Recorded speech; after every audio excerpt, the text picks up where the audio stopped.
Samantala, iniimbestigahan na ng mga pulis ang pananambang kay NBI Deputy Director for Technical Services Reynaldo Esmeralda sa Maynila.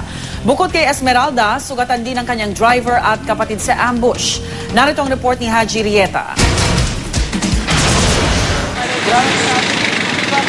Pasado lang 7 ng gabi ng tambangan sa bahaging ito ng Apacible Street sa Paco, Maynila, ang convoy ni NBI Deputy Director for Technical Services Reynaldo Esmeralda.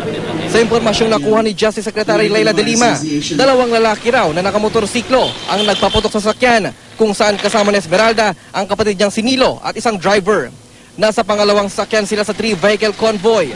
Ayon kay de Lima, matagal na umanong may natatanggap na banta sa kanyang buhay si Esmeralda. Nadaplisan daw ng bala si Esmeralda.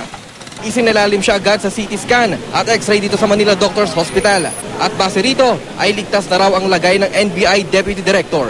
Conscious o may malay na rin daw si Esmeralda. Gayon din ang kapatid niya at ang driver na parang nagtamo ng tama ng baril. Isa-isa namang nagsidatingan ng ilang opisyal ng NBI, kabilang ang OIC ng NBI na si Nonato Cesar Rojas dito sa ospital.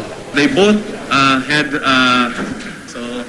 wounds that were as far as that were that hit their temple, their face. Basically, you have to make sure na walang ibang nangyari. Kasi baka meron na embed na bullet or whatever or fragments sa bone, then the CT scan will help a lot. Unofficially, mukhang wala pa, but we'll wait for the official report of the radiologists on the CT scans that were done. Para sa unang balita, Haji Rieta reporting.